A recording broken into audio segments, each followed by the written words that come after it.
எல்லாருக்கும் வணக்கம். நாம தமன்னா நடிச்சு ஹாட்ஸ்டாரில் வெளியான நவம்பர் ஸ்டோரி அப்படிங்கிற வெப் சீரிஸில் இருக்க எபிசோட்ஸ் தான் ஒன்று பார்த்துட்டு வரோம். இது வரைக்கும் மொத்தமாக 6 எபிசோட்ஸை பார்த்துட்டோம். நீங்கள் இன்னும் அதை பார்க்கலனா மேலே தெரிகிற ஐக்கான்லையும் கீழே டிஸ்கிரிப்ஷன்லையும் அதுக்கான லிங்கை கொடுத்துருக்கேன்.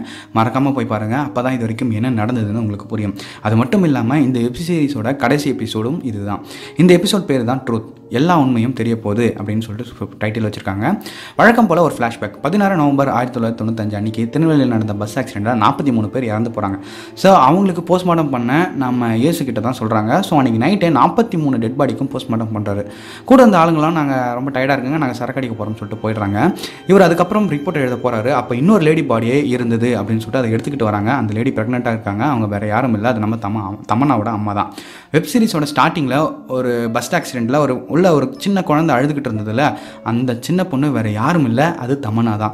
செத்து கிடக்கிற ப்ரெக்னென்ட்டான தமன்னா அம்மாவை போஸ்ட்மார்ட்டம் பண்ண நம்ம இயேசு போகிறாரு. அப்போ தான் தெரியுது அந்த லேடியும் அவங்க வயிற்றில் இருக்க குழந்தையும் உயிரோடு தான் இருக்குன்னு.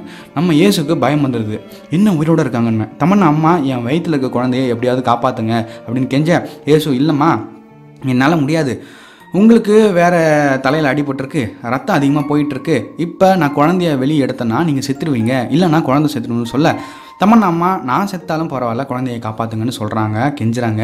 இயேசு வேறு வழி இல்லாமல் அவங்க வயிற்றை அறுத்து குழந்தைய வெளியே எடுக்கிறாரு. அது ஒரு பெண் குழந்தை. அந்த ஆப்ரேஷன் பண்ணதுக்கப்புறம் நம்ம இயேசுவுக்கு கை நடுக்கம் நின்றுடுது.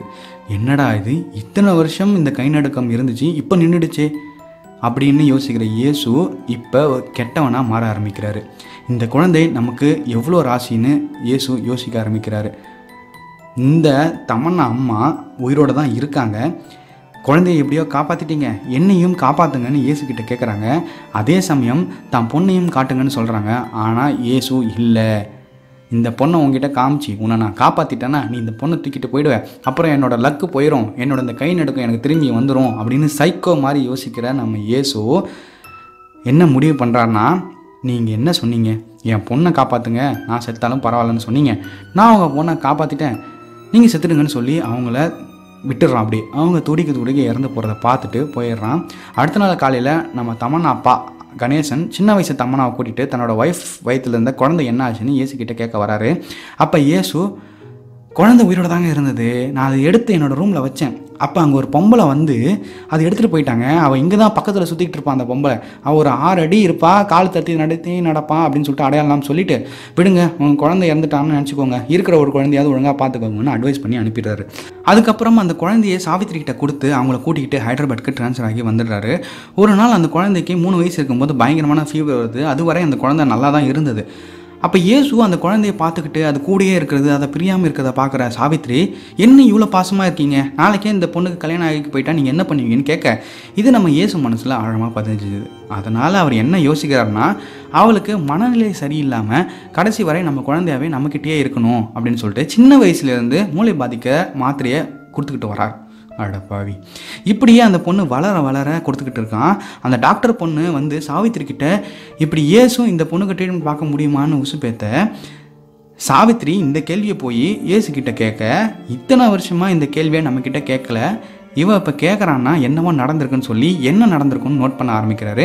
அப்போ தான் அவர் பொண்ணு இல்லை தமன்னாவோட தங்கச்சி கையில் அந்த டாக்டர் பொண்ணு ஐடி கார்டும் அவள் அந்த பண்ண மேஜிக்கும் இந்த பொண்ணு பண்ணுறத யோசு பார்க்குறாரு. ஸோ அந்த டாக்டர் பொண்ணு தான் நடுவில் வந்து குட்டையை குழப்பியிருக்கான்னு கண்டுபிடிக்கிறாரு இயேசு.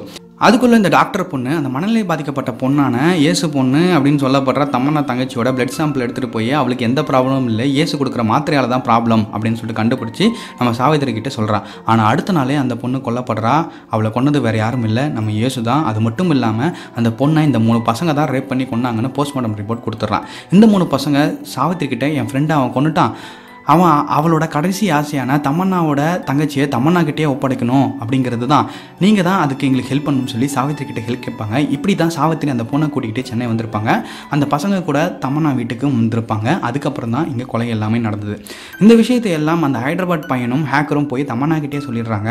அதே சமயம் இந்த இன்னொரு ஹைதராபாத் பையன் இருக்காலே அந்த ரோட்டில் நடந்து வந்தாப்லையே, அவர் நம்ம போலீஸ்கிட்டையும் சொல்லிடுறாரு. போலீஸ் சுடலை தமன்னா வீட்டுக்கு வந்து இன்ஃபர்மேஷனை சொல்லி பக்கத்தில் இருக்க ஏஸ் வீட்டுக்கு போய் பார்க்குறாங்க. அங்கே ஆள் இல்லை, எஸ்கேப்.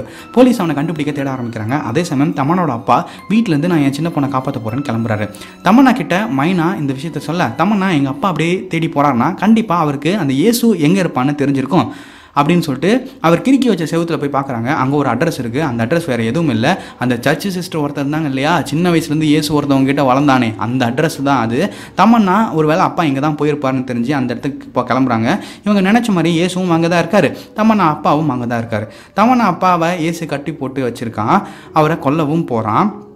அதுக்குள்ளே அங்கே தமன்னா வந்து இயேசு கணேசனை கொல்ல வச்சுருந்த இன்ஜெக்ஷன் எடுத்து இயேசு மேலேயே குத்திடுறாங்க. இருந்தாலும் இயேசு இன்னொரு இன்ஜெக்ஷன் எடுத்து கணேசன் மேலே போட்டு இன்னும் 20 நிமிஷத்தில் நாங்கள் 2 பேரும் சாக போகிறோம், பார்க்கலாம் அவங்க அப்பா அவனை எப்படி காப்பாற்ற போகிறேன்னு அப்படின்னு சொல்லிட்டு சொல்ல தமன்னா தன்னோட அப்பாவை காப்பாற்ற வராங்க. அப்போ அந்த மனநிலை பாதிக்கப்பட்ட பொண்ணு இருக்கா இல்லையா, தமன்னாவோட தங்கச்சி, அந்த பொண்ணை இயேசு கொல்ல போகிறான். எதுக்குன்னா, நான் செத்துட்டா நீ இங்கே கஷ்டப்படுவியா அப்படின்னு சொல்லிட்டு யோசிச்செல்லாம் கிடையாது, நானும் சாவ போகிறேன், நீ என் கூட வா, என் கூட கடைசி வரைக்கும் அப்படின்னு சொல்லிட்டு தான் அவங்கள கொல்ல பார்க்குறேன். ஆனால் தமன்னா எப்படியோ அந்த பொண்ணை காப்பாற்றிடுவாங்க. ஆனால் இயேசுவுக்கும் கணேசன் நடக்கிற சண்டையில் கணேசனுக்கு பின்மண்டியில் அடிபட்டுரும், அவனுக்கும் 20 நிமிஷத்தில் சாகிற இன்ஜெக்ஷன் போடப்பட்டிருக்கும் இல்லையா. தமன்னா அந்த இயேசுவை ஒரு ரூம்குள்ளே போட்டு அடைச்சி அவன் வெளியே வர முடியாத மாதிரி கதவை பிடிச்சிக்கிட்டே இருப்பாங்க. இதனால் இயேசுவும் செத்துடுறான், நம்ம கணேசனும் இறந்துடுறாரு. சில நாட்கள் கழிச்சு தமன்னா தன்னோட வீட்டில் இருக்காங்க. பழைய வீடை வித்தாச்சு, அப்பா இறந்துட்டாரு. ஆனால் தமன்னாக்கு புது உறவு காணாமல் போன தங்கச்சி கிடச்சிட்டா.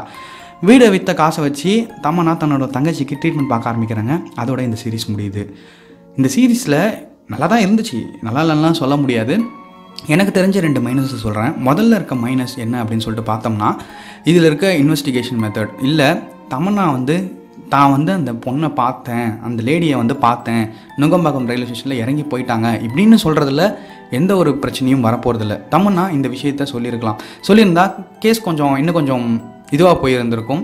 இந்த லேடி ஹைதராபாத்லேருந்து எங்கேருந்து வந்தாங்க அப்படிங்கிற மாதிரி போலீஸ் டிஸ்கஸ் பண்ண ஆரம்பிச்சிருந்துருப்பாங்க. 2வது விஷயம், இந்த பசங்க ஹைதராபாத்லேருந்து இங்கே தப்பிச்சு வந்தாங்க ரைட்டு, ஆனால் அவங்க இந்த சாவித்திரி லேடியை பற்றியும் இயேசுவை பற்றியும் எல்லா இன்ஃபர்மேஷனையும் கலெக்ட் பண்ணி வச்சுருக்காங்க. 16 நவம்பர் அன்றைக்கி தான் அந்த லேடி இறந்து போகிறாங்க. இந்த ஆதாரத்தை எல்லாத்தையும் எடுத்துகிட்டு போய் போலீஸ்கிட்ட காமிச்சு இந்த கொலையை பண்ணது இயேசு தான் அப்படின்னு அவங்க சொல்லியிருந்தா இன்னொரு ஹைதராபாத் பையன் செத்துருக்க மாட்டான் அந்த இடத்துல. இது 2 தான் இந்த விஷயம் எனக்கு மைனஸாக பட்டுச்சு. இன்னொன்று என்னென்னா, இந்த கதையோட சுவாரஸ்யம் 2nd எபிசோட்லேயே எனக்கு டச் விட்டு போயிடுச்சுன்னு சொல்லலாம். ஏன்னா 2வது எபிசோட்லேயே அந்த ஹைதராபாத் பையனில் ஒருத்தனை இந்த இயேசு தன்னோட காட்டிக்கில் கடத்தி கொண்டு வந்திருப்பான். ஸோ இவன் ஏதோ ஒன்று அந்த பையனை பண்ண போகிறான்னு நமக்கு தெரிஞ்சிச்சு. 3வது எபிசோடில் அவனுக்கு ஒன்றே போடுவான். அதெல்லாம் வச்சு பார்க்கும்போது இவன் தான் கொலைகாரன் அப்படிங்கிறது 3வது எபிசோட்லேயே தெரிஞ்சிச்சு. 4வது எபிசோடு வரைக்கும் இது ஏன் வளவலன்னு வந்துச்சு? ஒன்றும் இல்லை, இவங்களுக்கும் தமன்னா அப்பாவுக்கும் என்ன சம்மந்தம், சாவித்திரிக்கும் நம்ம இயேசுவுக்கும் என்ன சம்மந்தம் அப்படிங்கிற ஒரே விஷயத்தை வச்சு தான் 4 எபிசோடு வளர்த்துருக்காங்க. அந்த இயேசு அந்த ஹைதராபாத் பையனை கடத்தினதை காமிக்காமல் இருந்திருந்தால் இது இன்னும் கொஞ்சம் இன்ட்ரெஸ்டிங்காக போயிருந்திருக்கும். இயேசு ஹெல்ப் பண்ணுற மாதிரியே கடைசி வரையில் எப்படி கழுத்து இருக்கிறாரு, எப்படி இந்த கொலையை பண்ணார் அப்படின்ற மாதிரி காமிச்சிருந்தா இன்னும் கொஞ்சம் இன்ட்ரெஸ்டிங்காக இருந்திருக்கும்ன்றது என்னோட ஒப்பீனியன். நீங்கள் இந்த எபிசோடை ஃபுல்லாக பார்த்துருந்தீங்க அப்படின்னா உங்களோட ஒப்பீனியனை சொல்லுங்கள். முக்கியமாக அந்த லாஸ்ட் எபிசோட் ரொம்ப வளவலன்னு போயிடுச்சு. நான் இதை என்னால் முடிஞ்ச அளவுக்கு எவ்வளோ ஷார்ட்டாக உங்களுக்கு புரியுற மாதிரி சொல்ல முடியுமோ அந்த அளவுக்கு சொல்லியிருக்கேன். நிச்சயமாக அந்த எக்ஸ்ப்ளனேஷன் உங்களுக்கு புரிஞ்சிருக்கும்னு நினைக்கிறேன். இதுக்கப்புறம் வேற ஒரு வெப் சீரிஸோட உங்களை நான் சந்திக்கிறேன். அதுவரை உங்களிடமிருந்து விடைபெறுகிறேன். நன்றி, வணக்கம்.